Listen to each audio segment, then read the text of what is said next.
It removes a weapon from an offense that needs weapons on the outside.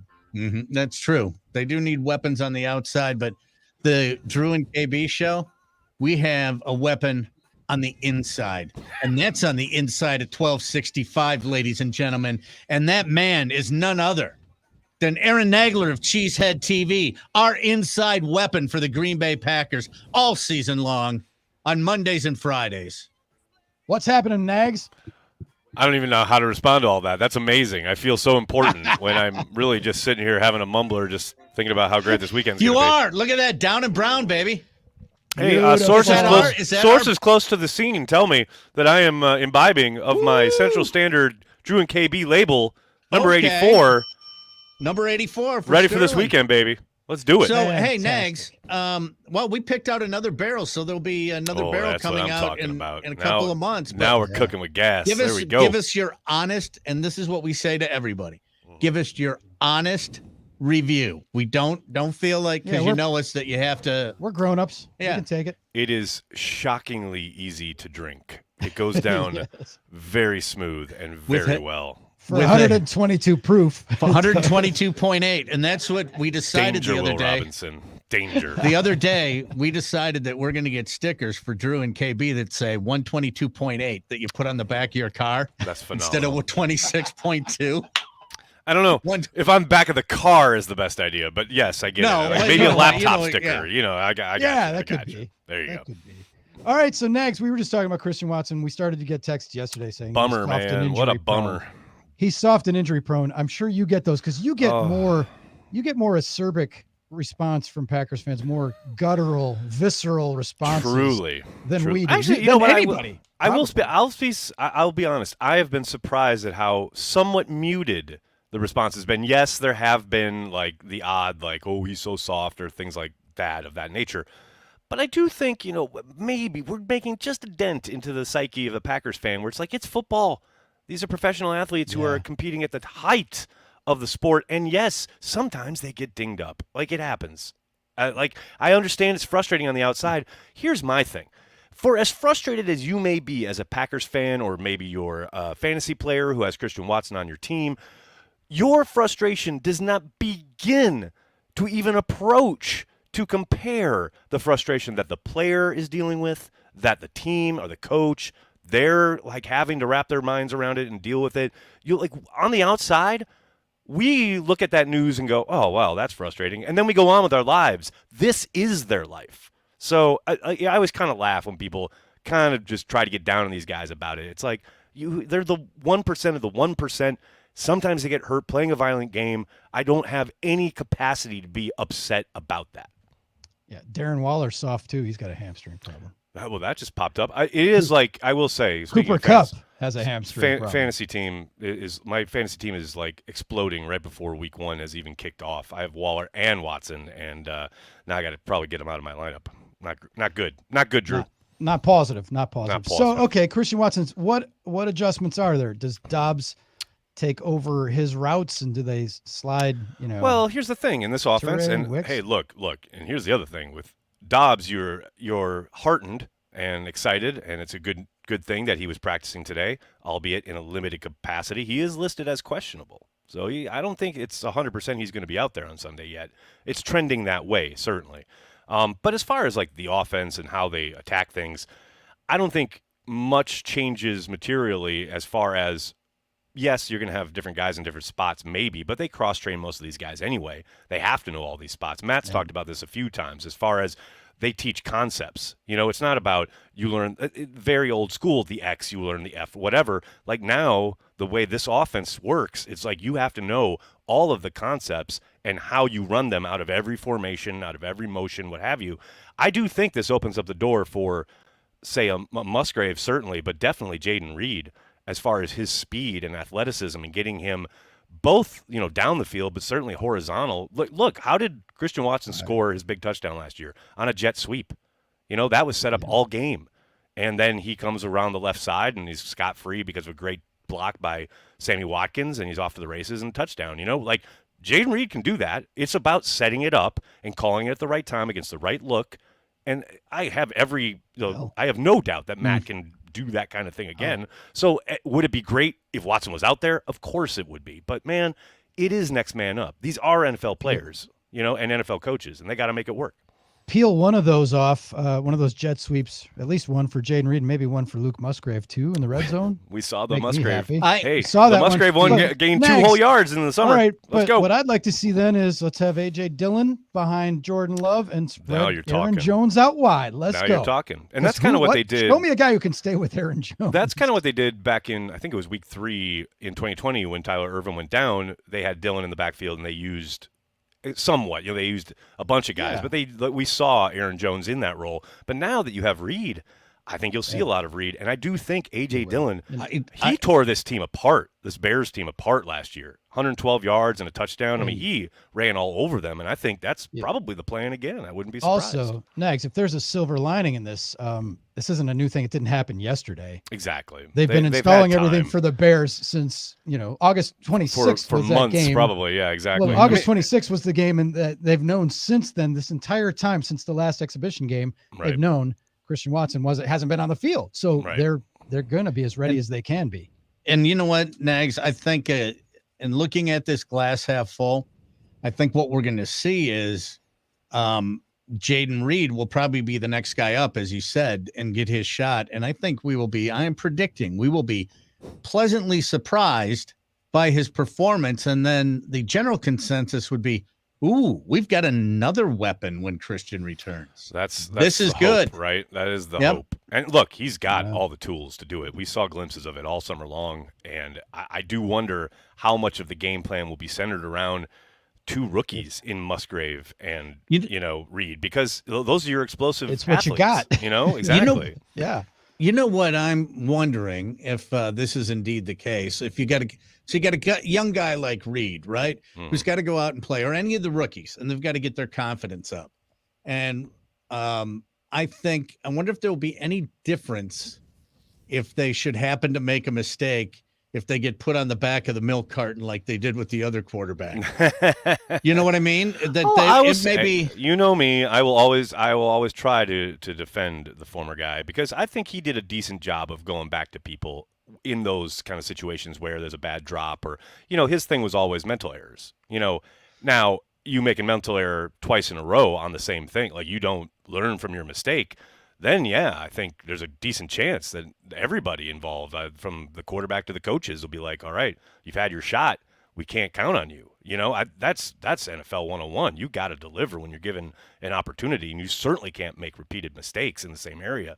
But look, I think this roster is so funny. I kind of keep thinking of David Bakhtiari's quotes to The Athletic the other day. Schneidman did a great job with his interview with David, where Dave kind of intimated, I mean, I'm paraphrasing here, but like, this team is too young and dumb to know better. Like, they're so naive, they're so young, and they haven't done much in the league that everyone, of course, outside of the building is probably counting them out, but inside the building, they're jacked to go show what they can do. So, again, it's all about opportunities. It's putting them in the right position. And they're all – look, none of this works without the offensive line. And the fact that the Packers are entering this season, this week 1, with their offensive line intact and healthy is we're already light years ahead of where we were going into Minnesota last year in week 1. That's what I'm most excited about. Speaking of light years, that got me thinking of Miller Lite and our conversations with Aaron Nagler, are sponsored in part by Miller Lite, Orthopedic Associates of Wisconsin. There is a difference in Rogers Behavioral Health. I'm not the quarterback and the hospital. But light years, exactly. The offensive line is light years ahead. And last year when they played the Bears, they had Sammy Watkins running routes. Yes, they did.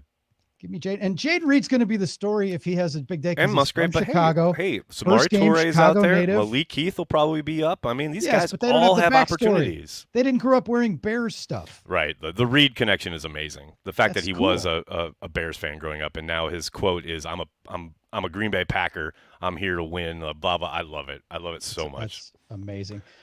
Did watching last night's opener fire you up, or did it make you think, ooh, these Lions, that Thursday night game, which was already going to be interesting and revenge tinged, just got a whole lot more interesting? No, not at all. I love it. I love that the Lions are shockingly good, I guess you could say. I mean, because they are the Lions, and you think even with all the stuff they did last year, it's still the Lions. They can't be good, right? No, they look pretty damn good, and that's a good test. That's a good physical football team that I'm excited to watch the Packers go against. And look, last night, if anything, drew into sharp relief, like how kind of the parity in this league. How different is that game if Andy Reid doesn't get cute on that third down? How different is it if one of the Chiefs receivers just makes a play and catches one of those balls rather than drops it? What if that pass, a perfect pass from Mahomes, doesn't ricochet off Tony's hands and go and become a pick six? How ironic is it that they were handing out drop passes the way Oprah handed out cars back in the day? And the only guy who didn't drop one was MVS. And by the way, 2 targets, 2 catches, 40-plus yards, including a fantastic catch in that 2-minute drill to get them down the field. Where was he in the second half? So what are they doing? What are they doing there? He was their best receiver. But then, Dan bites your kneecaps off, goes for it as a fake coach, punt man. in the first half. He is a good coach. And then Andy Reid, you're right, but 4th and 25 with a 2-minute warning and 3 timeouts. What are we doing? Yeah, I get it. I mean, you're trying to entice them to keep pushing the clock. If you don't get it, most likely 4th and 25, you're not going to. You're hoping they have to settle for a field goal, you get the ball back, blah, blah, blah.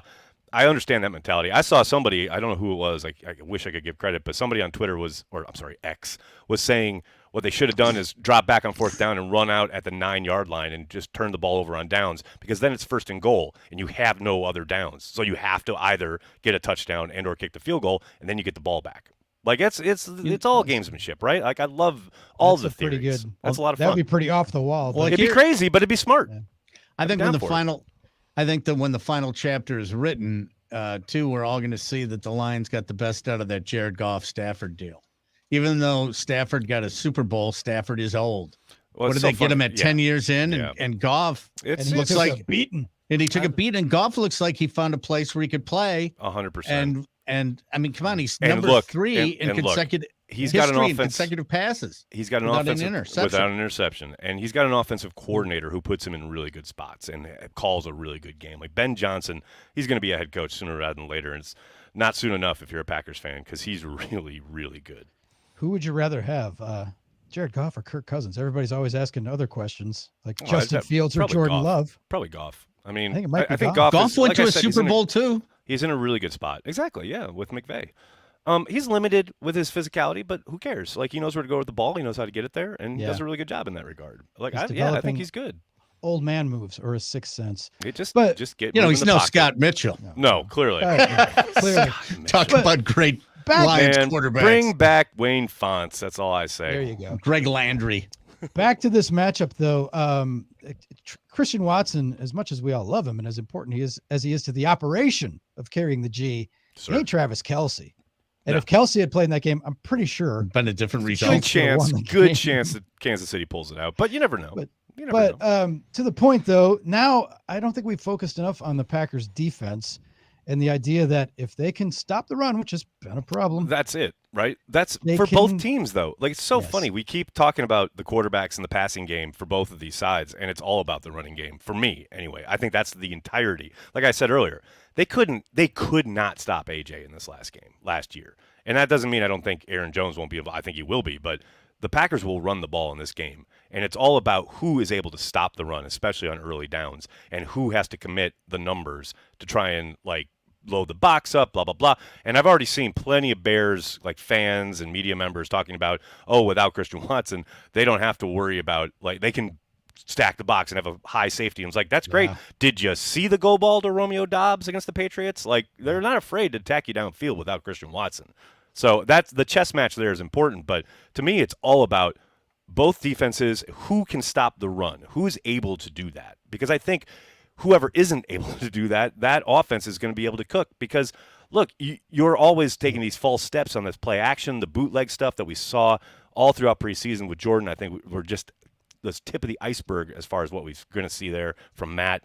All the stuff that they're going to be able to do off of run action, if the Packers get the running game going, it's curtains. It's lights out. I'm putting my spotlight shadow Don't you love it when they do that on game film? On the Ultimate Team? So good. Spot shadow a guy. Spot shadow or a All right, circle so because, or whatever. Yeah. Because the Packers have to stop the running game, and my thing is make Justin Fields beat you throwing the ball, right? So stop the running game. Don't let Justin Fields run himself because he's pretty good at that. That's a tough one. But if you make him throw the ball downfield, and to do that, I would be watching, obviously Kenny Clark, Devontae Wyatt, and those guys up front. Sure. But I'm going to have my spot shadow on Quay Walker because if he can't get off blocks better than he did at times last year, and if he doesn't look like he's making a leap and getting the ball rolling, I'm going to have some concerns on that. Well, here's the thing, and I completely agree with you as far as you need him to develop, right, to take that step from year 1 to year 2. You want to be a little bit more physical, a little bit more involved and active in the running versus the run, right?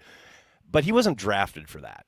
He was drafted so they could keep 2 backers on the field in their sub packages, and he can flip his hips and use that speed to carry guys, usually tight ends, maybe a running back, down the field. Every once in a while, maybe a slot receiver. But that's the athleticism that you love, and undoubtedly that's why he was drafted, because this is a league where teams flood zones and have lots and lots of receivers, and you want to be able to have a guy who's physical enough to play linebacker, but is able and athletic enough to flip his hips and get downfield. The problem is what you're pointing out.